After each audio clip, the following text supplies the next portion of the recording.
Hello everybody, welcome back to our course about technology forecasting for strategic decision making. And today we are going to discuss about forecasting and forecast, how to build a useful result out of forecasting. In fact, we are interested to know about what can be the forecast at the end. And in board of this section, we also will discuss the question, what are the next steps of forecasting? But when we look to the forecasting practice by itself, we can see that this is always a part of the process which is supposed to prepare valuable outputs for strategic decision making.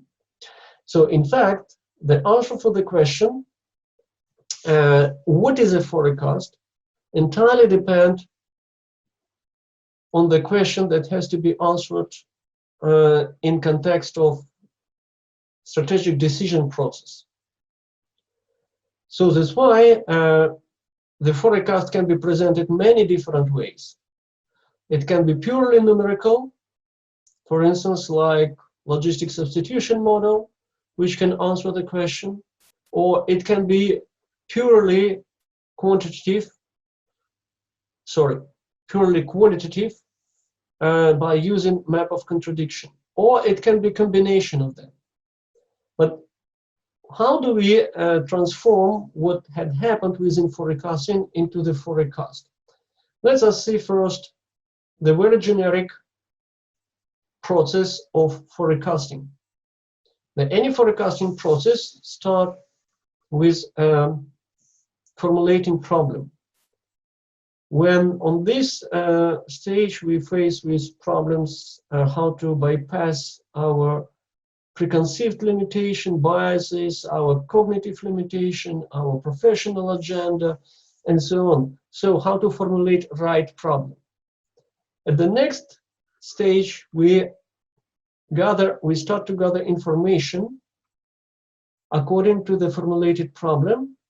And on this stage, the main difficulty is how to distinguish between noise and signal. What are the noisy information and what is the useful data? The generic process next include the selection of the method.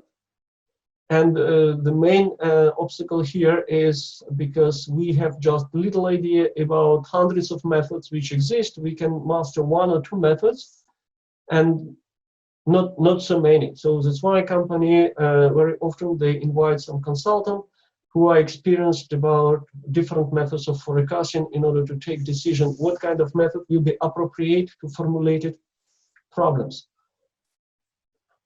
When we're performing the forecast, we need to merge the information and data from different contexts, from social, economic, environmental context, technological context, in order to satisfy the completeness of system to forecast, because any technical system, any technology evolve according to the feedback from society, from economic, and from environmental context.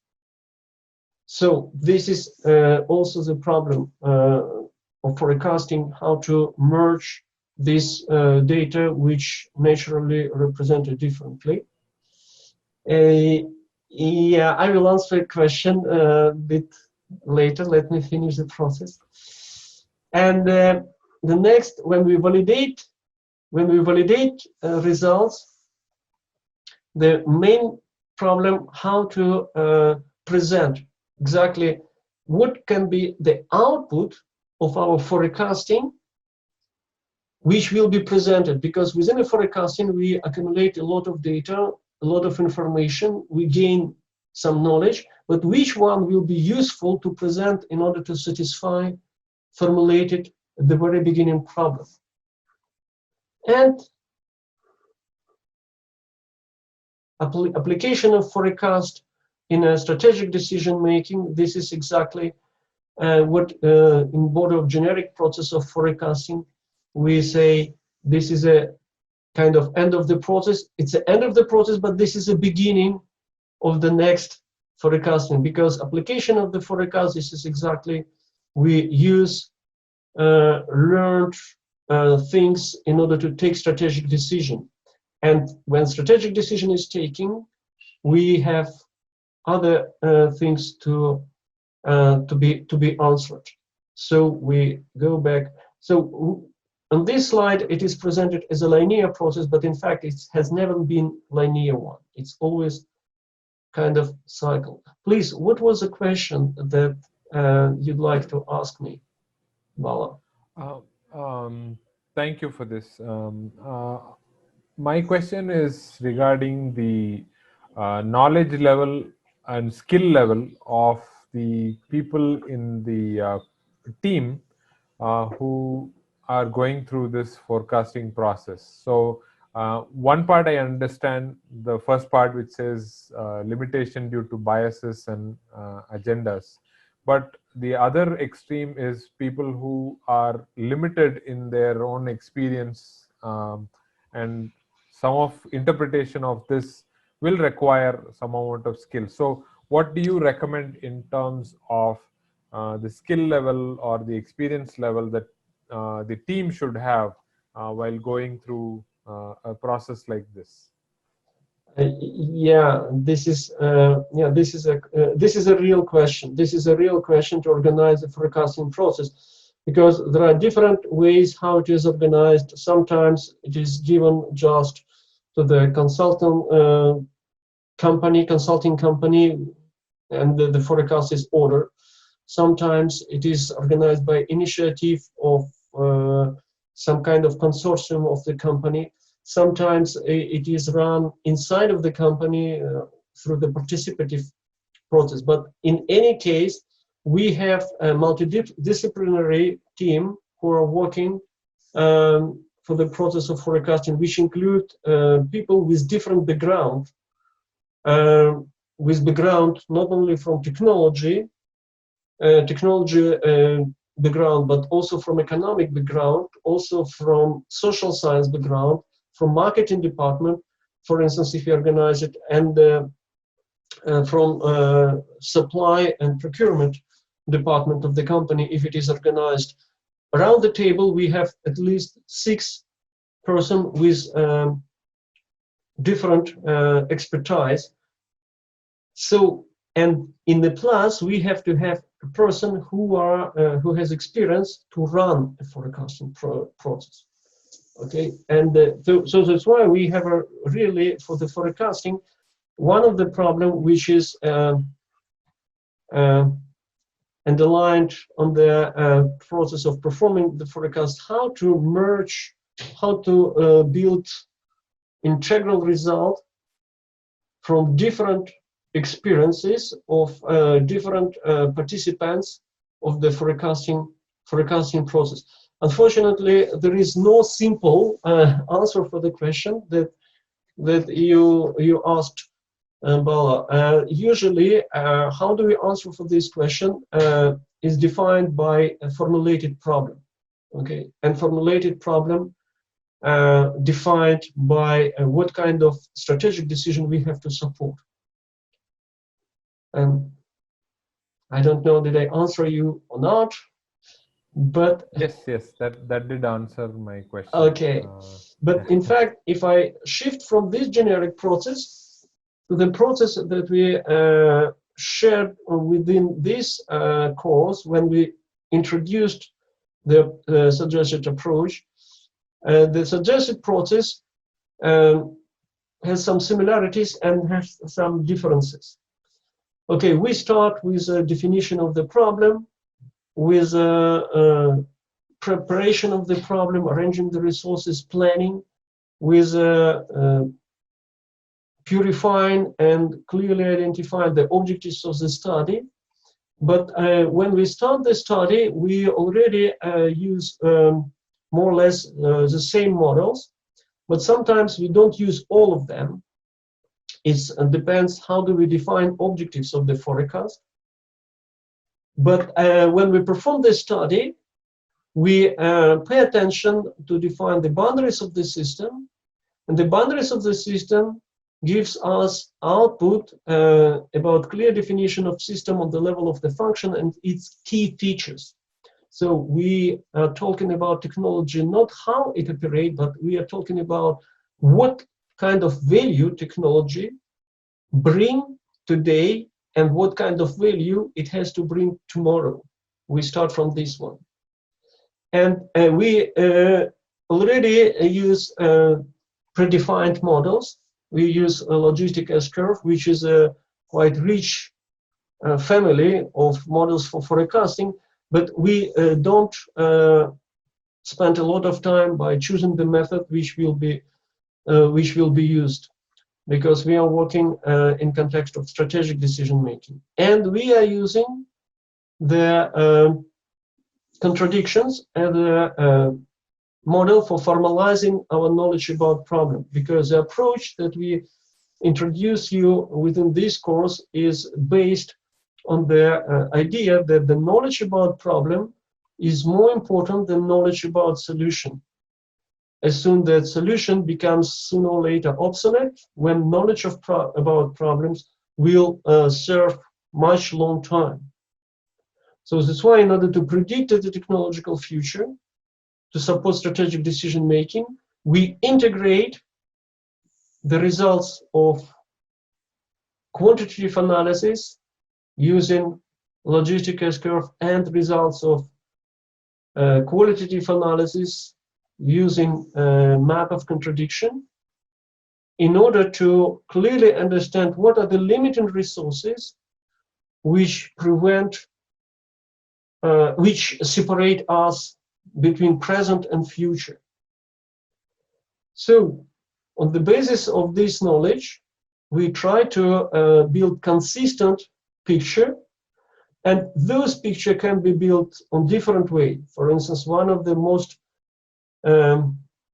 welcomed way to present result of forecasting, this is a in a shape of time diagram, on the shape of technological roadmap.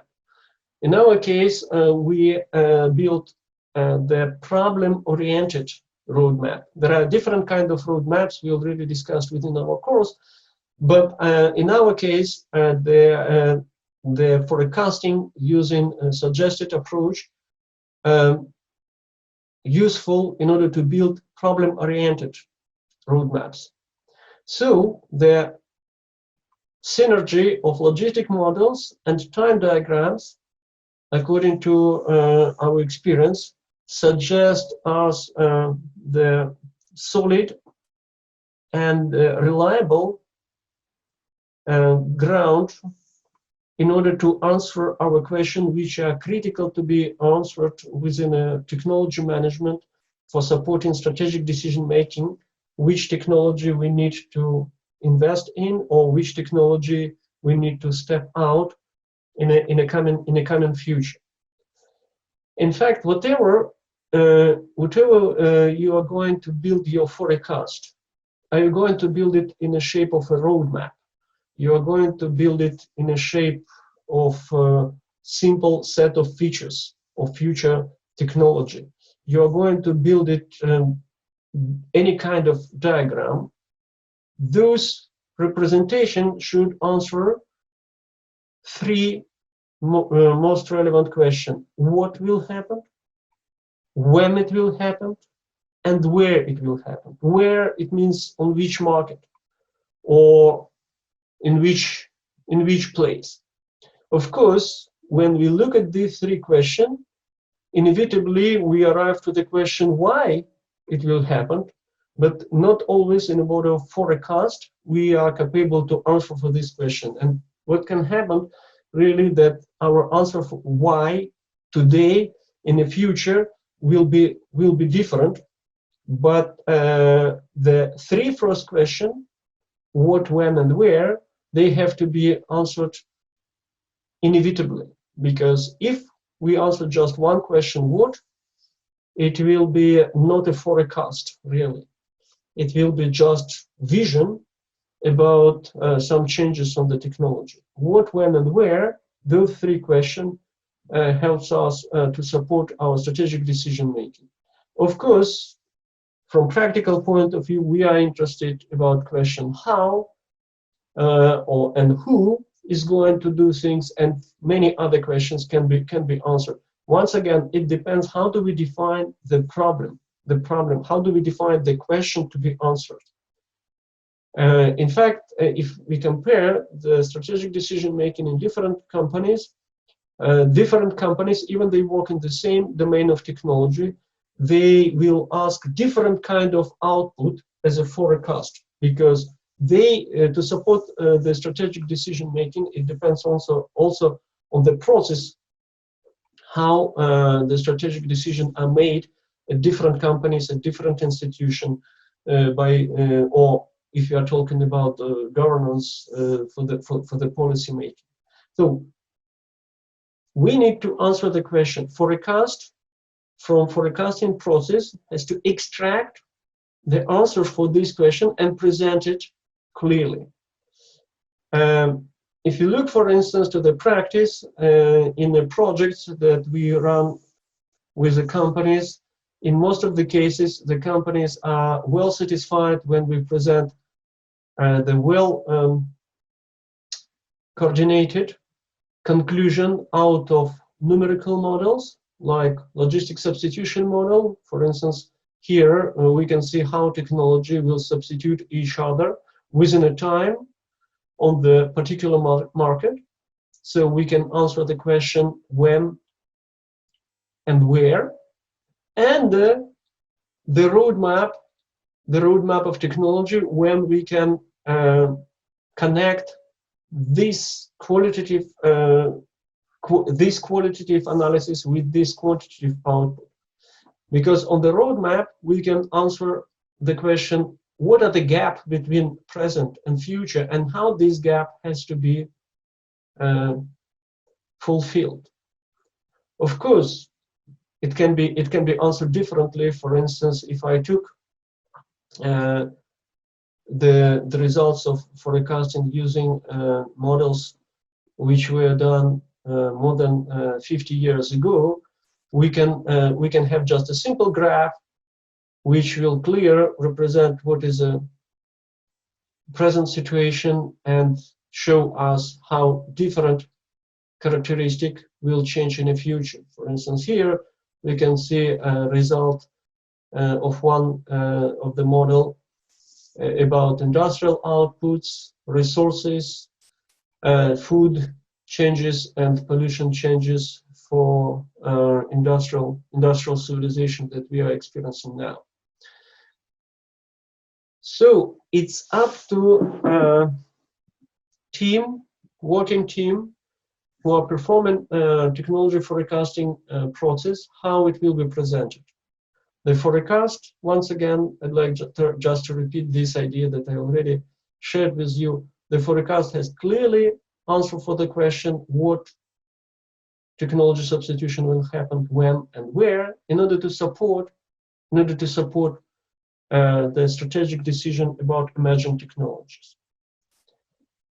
Thank you very much for this part, and if you have a question, we will be glad to answer them within our webinar or later on by exchange. Sure. Yes. I have a question, Dimitri, so as always. The quick question I have is regarding the limiting resources. This is something that we have not covered in our course in detail. We have mentioned it in past modules, but not in the detail that I know when we discussed, we did go about it in detail. So what would be your suggestion if somebody is interested in highlighting the limiting, first of all, finding out the resources, and then finding out which are the ones which are limiting resources so that they can really identify? Yeah, in fact, in mode of suggested approach, the story about limiting resources is clarified when we map the contradictions, because behind of each problem, the chief reason of each problem that we are limited by some resources. In fact, the question to answer which resources we are limited within a time of lifetime of technology is not so easy question to answer, because the limited resources within a time in dynamics, they are changing. In one time we are limited by available fuel, for instance, for our engine. Another time we are limited by pollution, and the third time we can limit it just because we have no space anymore. Okay, and how in a time it is changing can be clarified when we study our contradictions, and when we put contradictions into the map of contradictions, and in this case we can see what are the limited resources in different time of evolution of our system. I suppose the clear answer, practical answer for this question, how to know limited resources, we can build together within a next course that we believe to suggest when you will make practice, because for the technologies, the main categories of resources that we are limited by energy, we are limited by material, we are limited by available space, we are limited about available time, but also we are limited by knowledge, how to satisfy our needs using technological way. We are limited about data, about information also. How to be more precise and more specific with each group of these resources, we can look through the practice when we make assessment and of our problems and formulate them as contradictions. Great. Thank you for your Thanks, question. Dimitri. One last question. I suppose this is the last question of our entire course itself, at least of the recording. You've worked with many companies in the past, consulted with many of them. You applied them. You've helped them. Look at how they can apply this. So one really important example I remember of a company using it and using it very well is IBM. Are there any other important ones that our learners can sort of say, oh, they've also used it, that's nice? So do you recall some from your own experience? Yeah. In my case, I used in both of my courses some example from IBM, but unfortunately I had no chance to work IBM with those people. But with the companies that we worked, each time at the end of the forecasting process, the output has been presented differently. Okay, and this is one of the interesting lessons to withdraw from the practice, because each specific company need different kind of information at the end. But what is important to understand that the forecast by itself not so much important as a process of forecasting.